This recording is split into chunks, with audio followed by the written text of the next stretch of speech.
Hello everyone, welcome to crazy GK trick. Friends, जैसा कि आप सभी जानते हैं कि पंकज सर हाल ही में पिता बने हैं, इसलिए वो पैटर्निटी लीव पर हैं। रोज़ आप सभी को डेली करंट अफेयर की क्लासेस मिलती रहें, इसलिए फ्रेंड्स ये सेशंस मैं लेने वाला हूँ। तो आइए फ्रेंड्स, शुरू करते हैं आज का सेशन और देख लेते हैं 18 सितंबर 2025 के सभी इंपॉर्टेंट करंट अफेयर्स को। पहला क्वेश्चन है, हाल ही में संसदीय और विधायी समितियों के राष्ट्रीय सम्मेलन में तिरुपति रेजोल्यूशन को अपनाया गया। इस रेजोल्यूशन का मुख्य फोकस क्या है? Tirupati resolution road map for women led development पर बात करता है। तो राइट आंसर यहाँ पर हो जाएगा B, road map for women led development. Women empowerment पर पार्लियामेंट्री और लेजिस्लेटिव कमिटीज़ की ये पहली नेशनल कॉन्फ्रेंस थी। इसका आयोजन आंध्र प्रदेश के तिरुपति में हुआ। इस सम्मेलन के अंत में हम देखते हैं कि तिरुपति रेजोल्यूशन को सर्वसम्मति से अपनाया गया। यहाँ पर इसका मुख्य उद्देश्य है कि महिलाओं के लीडरशिप में डेवलपमेंट को बढ़ावा मिले। ये रेजोल्यूशन 2047 तक विकसित भारत के लक्ष्य को प्राप्त करने के लिए महिलाओं को विकास के केंद्र में रखने पर जोर देता है। इस रेजोल्यूशन के कुछ इंपॉर्टेंट पॉइंट्स की बात करें तो यहाँ पर जेंडर रिस्पॉन्सिव बजटिंग की बात की गई, यानी कि जब भी गवर्नमेंट कोई प्रोजेक्ट लाती है, कोई पॉलिसी लाती है, कोई इनिशिएटिव लाती है, तो यहाँ पर महिलाओं को ध्यान में रखकर बजट निकाला जाए। फिर यहाँ पर महिलाओं के लिए एजुकेशन और हेल्थ के जो इनिशिएटिव्स हैं उनके बारे में बात की जाती है। महिलाओं के लिए यहाँ पर डिजिटल एम्पावरमेंट की बात की गई। महिलाओं का पार्टिसिपेशन स्टेम फील्ड में बने, स्टेम यानी कि साइंस, टेक्नोलॉजी, इंजीनियरिंग और मेडिकल। इसके अलावा फ्रेंड्स, उनके ओवरऑल डेवलपमेंट की बात भी यहाँ पर ये रेजोल्यूशन करता है। महिलाओं की लीडरशिप और डेवलपमेंट के लिए गवर्नमेंट ने पहले ही काफ़ी इनिशिएटिव्स लिए हैं, जैसे कि नारी शक्ति वंदन अधिनियम 2023 आया था, जिसके तहत महिलाओं को विधानसभा और संसद में 33% रिजर्वेशन दिया जाएगा। इसके पहले हम देखते हैं कि गवर्नमेंट ने पहले ही 73rd और 74th कॉन्स्टिट्यूशनल अमेंडमेंट के तहत महिलाओं को जो लोकल गवर्नमेंट होती है, पंचायत और म्यूनसिपल कॉरपोरेशन में 33% रिजर्वेशन दिया हुआ है। महिलाओं की सिक्योरिटी के लिए मिशन शक्ति लॉन्च किया है गवर्नमेंट ने, जिसके तहत यहाँ पर हर डिस्ट्रिक्ट में एक कॉमन सर्विस सेंटर खोला जाता है। और साथ में हम देखते हैं कि गवर्नमेंट ने महिलाओं को सोशली और एजुकेशनली एम्पावर करने के लिए बेटी बचाओ बेटी पढ़ाओ जैसी स्कीम्स भी लॉन्च की हैं। तो फ्रेंड्स, यहाँ पर हमने बात करी तिरुपति रेजोल्यूशन की। आइए देखते हैं सेकंड क्वेश्चन। सेकंड क्वेश्चन है, साल 2025 में आयोजित होने वाले 10वें आयुर्वेदिक डे की मेजबानी किस राज्य द्वारा की जाएगी? तो फ्रेंड्स, इसकी मेजबानी हम देखते हैं गोवा करेगा। तो right answer C, Goa. Goa 2025 में 10वें आयुर्वेदिक डे की मेजबानी करेगा। इस दिवस का मुख्य आयोजन हम देखते हैं कि गोवा के all India institute of Ayurveda में किया जाएगा। इसका आयोजन 23 सितंबर को किया जाएगा। वर्ष 2025 की थीम है Ayurveda for people and planet, यानी आयुर्वेद न सिर्फ ह्यूमन हेल्थ बल्कि एनवायरनमेंट की बेहतरी के लिए भी प्रमोट किया जाएगा। गोवा को इंटरनेशनल आउटरीच और वेलनेस हब के कारण चुना गया है। आयुर्वेदा डे की जो शुरुआत है वो 2016 में की गई थी। चलिए देखते हैं third question. Global innovation index में भारत की क्या रैंक है? तो फ्रेंड्स, 2025 में जो ग्लोबल इनोवेशन इंडेक्स आया है उसमें भारत की रैंक है 38। Right answer C, 38। Global innovation index हर साल world intelligence property organisation WIPO द्वारा प्रकाशित किया जाता है।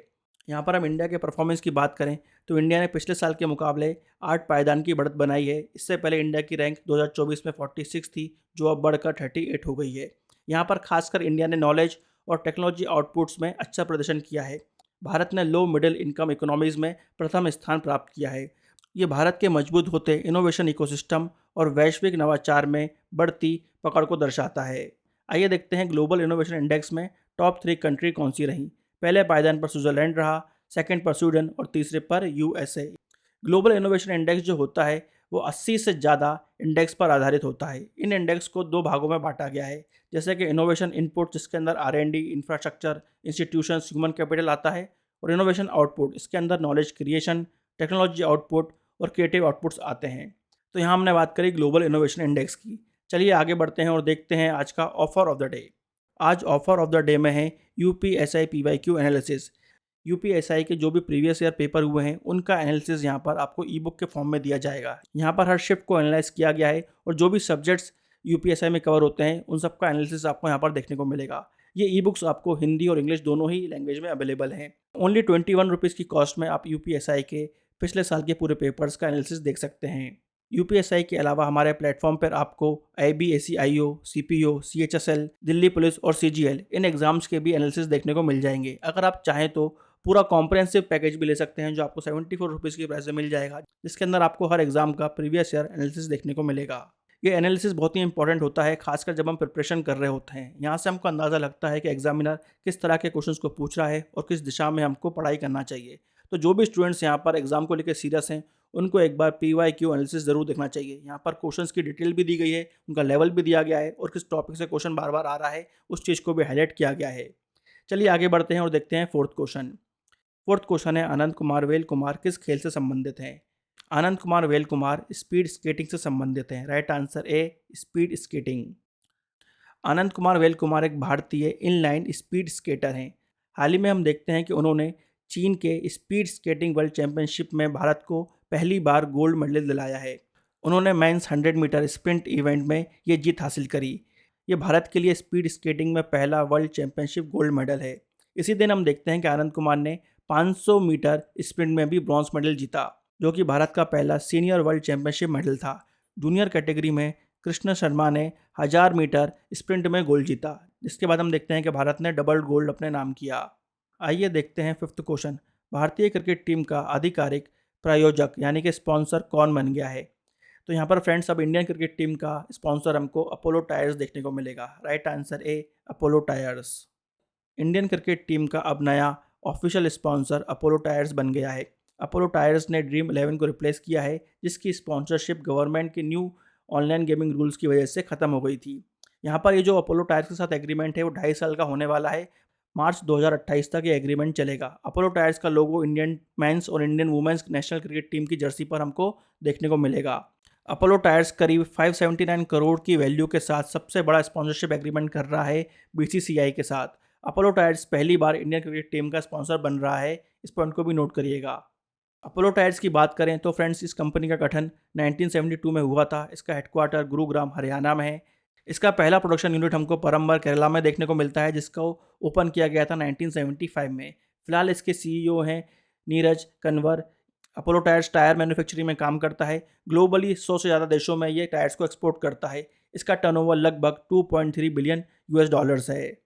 सिक्स्थ क्वेश्चन है, भारतीय संविधान का कौन सा अनुच्छेद राष्ट्रपति को किसी भी समुदाय को ST मान्यता प्राप्त करने की शक्ति देता है? आर्टिकल 342 के तहत इंडियन प्रेसिडेंट किसी भी कम्युनिटी को ST स्टेटस प्रदान कर सकते हैं। तो यहाँ पर राइट आंसर हुआ आर्टिकल 342। हाल ही में हम देखते हैं कि मोरन जनजाति ने असम के तिनसुकिया में इकोनॉमिक ब्लॉकेड शुरू कर दिया है, क्योंकि फ्रेंड्स मोरन जनजाति की ये डिमांड है कि उनको ST स्टेटस दिया जाए। तो आइए समझते हैं कि आखिरकार किसी कम्युनिटी को किस तरह से भारत में ST यानी कि शेड्यूल ट्राइब का स्टेटस मिलता है। सबसे पहले यहाँ पर लोकल गवर्नमेंट स्टेट गवर्नमेंट को एक प्रपोजल भेजती है। उस प्रपोजल को यहाँ पर ministry of tribal affairs review करता है। रिव्यू करने के बाद उसको फॉरवर्ड किया जाता है। फॉरवर्ड किसको करता है? फॉरवर्ड यहाँ पर किया जाता है रजिस्ट्रार जनरल ऑफ इंडिया को। रजिस्ट्रार जनरल ऑफ इंडिया पूरी तरीके से यहाँ पर एवेल्यूशन करता है और देखता है कि क्या इस कम्युनिटी को ST का स्टेटस देना है कि नहीं। इस एवेल्यूएशन को फिर आगे फॉरवर्ड किया जाता है national commission for scheduled tribes के पास। अगर यहाँ पर NCST सहमत होता है, उसके बाद यहाँ पर फ्रेंड्स ये प्रपोजल जाता है कैबिनेट के पास। कैबिनेट अगर यहाँ पर इस प्रपोजल को अप्रूव करता है तो ST ऑर्डर 1950 में अमेंडमेंट किया जाता है। उस अमेंडमेंट के बाद प्रेसिडेंट यहाँ पर आर्टिकल 342 के तहत नोटिफाई करते हैं कि पर्टिकुलर कम्युनिटी को शेड्यूल्ड ट्राइब का स्टेटस मिल गया है। तो ये पूरी प्रक्रिया होती है जब भी किसी कम्युनिटी को शेड्यूल्ड ट्राइब का स्टेटस मिलता है इंडिया में।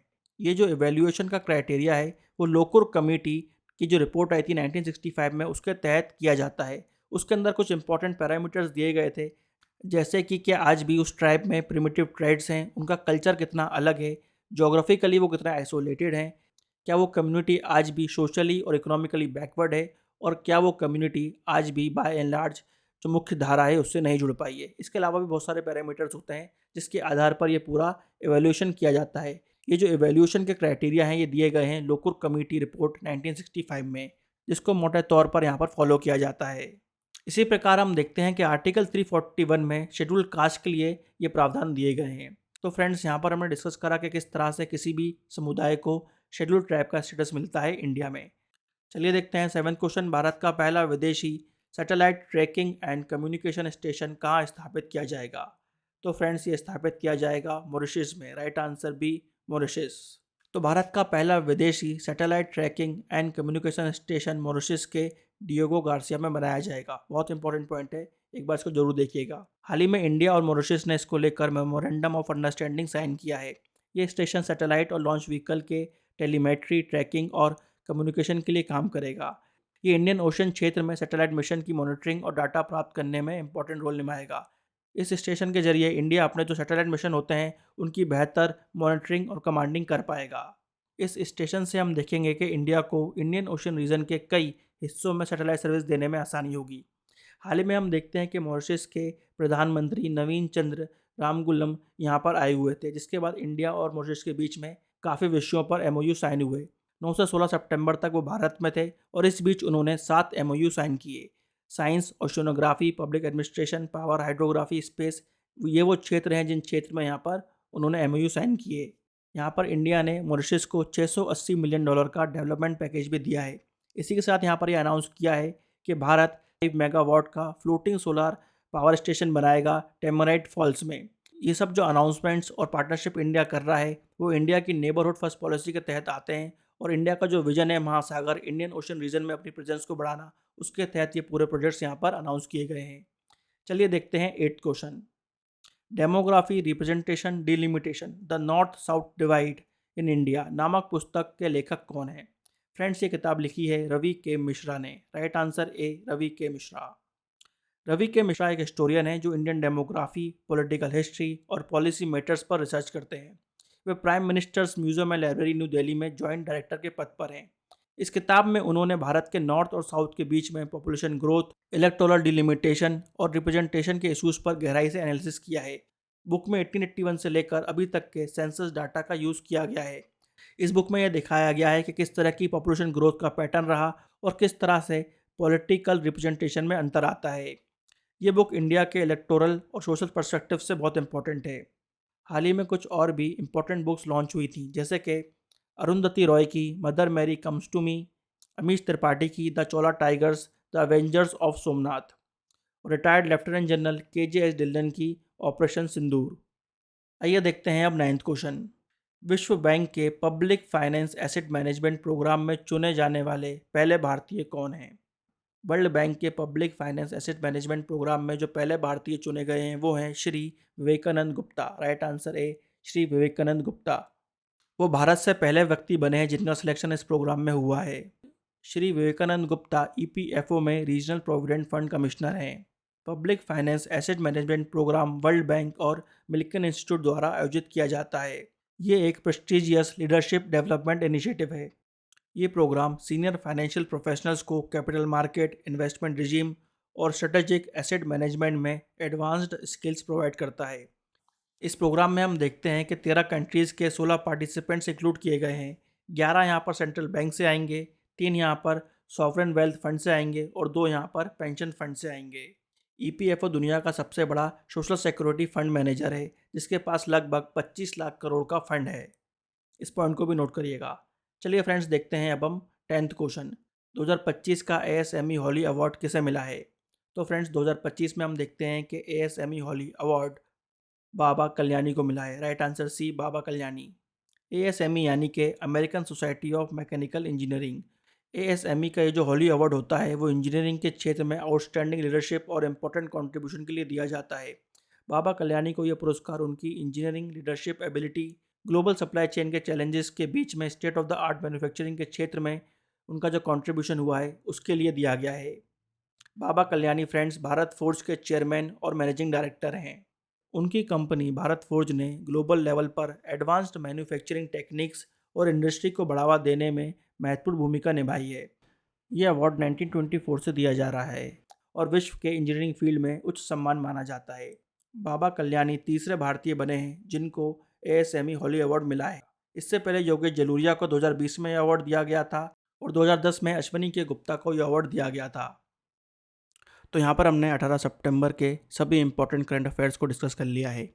अब समय है रिवीजन का, तो आइए 17 सितंबर के इंपॉर्टेंट करंट अफेयर्स को एक बार रिवाइज कर लेते हैं। पहला क्वेश्चन था, शारदा हॉफमैन जिनका हाल ही में 96 वर्ष की आयु में निधन हो गया, वे किस क्षेत्र से संबंधित हैं? तो वो क्लासिकल डांस यानी कि शास्त्रीय नृत्य से संबंधित थी। Right answer C. Second question, चर्चित मांकी मुंडा प्रणाली किस जनजाति द्वारा प्रचालित की जाती है? तो ये सिस्टम जो है वो हुड ट्राइब में हमको देखने को मिलता है। राइट आंसर डी, हो जनजाति। थर्ड क्वेश्चन, विश्व ओजोन दिवस हर साल कब मनाया जाता है? तो फ्रेंड्स ये डे हर साल 16 सितंबर को मनाया जाता है। Right answer B. Fourth question, exercise Pacific Reach 2025 का आयोजन कहाँ किया जाएगा? तो फ्रेंड्स इसका आयोजन हमको सिंगापुर में देखने को मिलेगा। Right answer D. Fifth question, Manipur high court का नया मुख्य न्यायाधीश किसे नियुक्त किया गया है? तो फ्रेंड्स यहाँ पर मणिपुर हाईकोर्ट के चीफ जस्टिस होने वाले हैं justice M Sundar. Right answer B, justice M Sundar. Sixth question, FIDE grand Swiss tournament जीतकर कैंडिडेट्स टूर्नामेंट के लिए क्वालिफाई करने वाली भारतीय खिलाड़ी कौन बनी है? आर वैशाली ने ये टूर्नामेंट जीता है, जिसके बाद वो कैंडिडेट्स टूर्नामेंट के लिए क्वालिफाई कर गई हैं। Right answer C, R Vaishali. Seventh question, Anbu Karangal योजना किस राज्य ने शुरू की है? ये योजना हमको तमिलनाडु में देखने को मिलेगी। ये योजना स्पेसिफिकली अनाथ बच्चों के लिए शुरू की गई है, जहाँ पर उनको मंथली फाइनेंशियल असिस्टेंस दिया जाएगा 2000 रुपये के रूप में। एट्थ क्वेश्चन है, दिलीप ट्रॉफी 2025 का खिताब किसने जीता है? 2025 में दिलीप ट्रॉफी जीती है सेंट्रल जोन ने। Right answer C, central zone. Ninth question, frontier 50 initiative किसके द्वारा लॉन्च किया जाएगा? ये इनिशिएटिव फ्रेंड्स नीति आयोग द्वारा लॉन्च किया जाएगा। Right answer B, NITI Aayog. 10th question, राबी अभियान 2025 सम्मेलन का आयोजन कहाँ किया जाएगा? इसका आयोजन फ्रेंड्स न्यू दिल्ली में किया जाएगा। राइट आंसर सी, नई दिल्ली। तो यहाँ पर हमारा रिवीजन कंप्लीट होता है। आइए अब देखते हैं क्वेश्चन ऑफ द डे। सबसे पहले कल के क्वेश्चन ऑफ द डे के आंसर्स देख लेते हैं। पहला क्वेश्चन था, भारतीय संविधान के किस अनुच्छेद के तहत भारत के राष्ट्रपति पर महाअभियोग यानी कि इम्पीचमेंट चलाया जा सकता है? तो ये आर्टिकल है आर्टिकल 61। Right answer article 61। प्रत्यक्ष कर संहिता यानी कि डायरेक्ट टैक्स कोड किससे संबंधित है? तो फ्रेंड्स ये इनकम टैक्स से संबंधित है। तीसरा क्वेश्चन, चौरी चौरा की घटना जिसके कारण महात्मा गांधी ने असहयोग आंदोलन वापस ले लिया किस वर्ष में हुई थी? तो फ्रेंड्स ये घटना 4 फरवरी 1922 में हुई थी। आइए देखते हैं आज के क्वेश्चन ऑफ द डे, जिनका आंसर आपको कमेंट बॉक्स में देना है। पहला क्वेश्चन है, भारत का एकमात्र सक्रिय ज्वालामुखी किस द्वीप पर स्थित है? India's only active volcano is located on which island? Second question, वायुमंडलीय दाब को नापने के लिए किस उपकरण का उपयोग किया जाता है? Which instrument is use to measure atmospheric pressure? तीसरा क्वेश्चन, डायमंड लीग ट्रॉफी किस खेल से संबंधित है? The diamond league trophy is related to which sport? इन तीनों क्वेश्चंस के आंसर आपको कमेंट बॉक्स में देने हैं। तो यहाँ पर हमारा 18 सितंबर 2025 का daily current affair session and होता है। आई होप आपको आज का ये सेशन इन्फॉर्मेटिव लगा होगा। ऐसे और सेशंस देखने के लिए फ्रेंड्स इस सेशन को लाइक करना, शेयर करना ना भूलें। और अगर अभी तक आपने हमारे चैनल को सब्सक्राइब नहीं किया है तो हमारे चैनल को सब्सक्राइब जरूर करें। मिलेंगे फ्रेंड्स कल फिर एक बार और डिस्कस करेंगे 19 सितंबर के डेली करंट अफेयर्स को। जब तक के लिए सबको tata, bye bye and take care.